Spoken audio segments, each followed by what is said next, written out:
Samemeh mangkat gawe nyepan cau dituluykeun ngomean sampayan jang moe baju tuluy mangkat gawe. Besti kieu we lamun misalna hudang isuk teh mukakeun heula horde. Sabenerna mah hudang teu naanah teh kaberangan besti hampir jam 6 kurang saparapat. Bari jeung hudangna kaberangan masih kene inget we dina mesin teh aya seuseuhaneun anu can dipoekeun. Geus jadi resikona teh nana lamun misalna mangkat gawe teh isuk-isuk hudang teh kudu bebenah heula di imah ameh mun balik gawe teh geunah langsung bisa ngalungsan. Ieu teh bakat ku mesinna leutik aya seuseuhaneun sabaskom we kudu we di 2 kalikeun. Da lamun misalna disakalikeun mah ieu teh si mesinna teh lain kalkah muter ieu kalkah ngagegeten we cicing.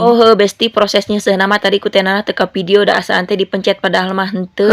Besti kadang mah bebenah ti ujung ka ujung teh pas diilikan teh teu kapencet si tombol videona teh meuni asa ngenes. Arek balikan deui gagawena geus capek manten teu di video eueuh jang kontenkeun geus we dituluykeun nu aya bebenahna. Pos modelan tadi teh nana besti panyatenana teh geus dipencet eta si tombol videona teh nya anteng we nyeusehan padahal mah teu dipencet meuni ampun. Geus ulah ngabahas salah sahiji susahna jadi konten kreator ayeuna mah teh nana teh arek nuluykeun nyepan heula cau. Niat hatena mah ieu teh si cau arek dijieun kiripik pek teh kalkah asakti heula. Di we isuk ayeuna teh arek disepan jang bekal engke ka tempat pagawean. Ilik-ilik dina luhur kompor teh aya keneh sayur pas diamuan teh henteu bau haseum geuninganan besti tapi pas dicetrek-cetrek ternyata si gasna teh bea. Atuh katempuhan kudu diganti heula si gasna teh tapi da kulantaran ieu mah babari masangkeunana jadi teh nanah mah bisa masangkeun gas anu modelan kela kedeung besti miceunan lah ieu cupat cau dituluykeun karak ngaganti gas tinggal colokeun tuluy diputerkeun cetrekeun hurung. Geus hurung kieu mah komporna tingakeun we besti tadi teh nanah ngeringkeun baju ayeuna mah urang moe heula baju. Sugan susuganan we poe ayeuna mah cerah deui nya besti tapi pas diilik-ilik teh angkeup. Tah geuninganan si gantar teh nepi oge ka imah ieu teh nangala kamari besti panya teh moal anu pangmawakeun alhamdulillah anu pangmawakeun jadi ayeuna teh rek ganti heula gantar ajang moe baju. Rada leuheung panan lamun misalna geus ganti gantar mah henteu paur potong soalna nu hiji di mah geus garing pisan. Ari teh nanah mah lamun nyeusehan ayeuna mah 2 poe sakali karak nyeusehan anu sarua teu besti kitu kadang 3 poe keta. Moe bajuna anggeus mah dituluykeun nyapukeun lah ieu kalakai aya saeutik asa ngararewa ditinggalina teh geuninganan. Besti ayeuna mah sasapunna moal kabeh disapukeun nu ayeuna we nu katempona heula soalna geus rada beurang teh nana teh arek mangkat heula gawe. Tapi samemeh mangkat langsung gawe teh nana teh arek ngangkat heula ieu si seupan cau arek dibekal diasupkeun we kana ompreng. Bismillah ayeuna mah hayu urang OTW heula ngagidi ka pagawean. Biasana mah lamun misalna naik motor mah kabelah ditu jalanna tapi da kulantaran ayeuna mah leumpang jadi lewat hareupeun musola. Biasa lamun misalna lewat dieu mah kudu turunan heula bukit tuluy ngaliwatan heula jamatan saeutik soalna aya wahangan. Tapi geunaheuna lewat dieu teh besti deukeut ka tempat pagawean. Bari jeung ngaliwatan imah tetangga ge ari lewat dieu mah tiiseun we da aya lewat kebon-kebonan. Tapi kela-kela kedeung besti samemeh nuluykeun ka pagawean teh nah teh rek nyimpang heula ka warung arek aya nu dibeli. Dina mah teh nanah ge moal nyimpang tapi aya nu moal hape obat bintang 7 cenah aya nu muriangan jadi we nyimpang heula sakedeung ieu teh geus asup ka tempat pagawean. Nah gawe unggal isuk teh kieu besti bisa kapanggih bermacam-macam jenis mobil bisa disalawatan sugan we atunya mau gawe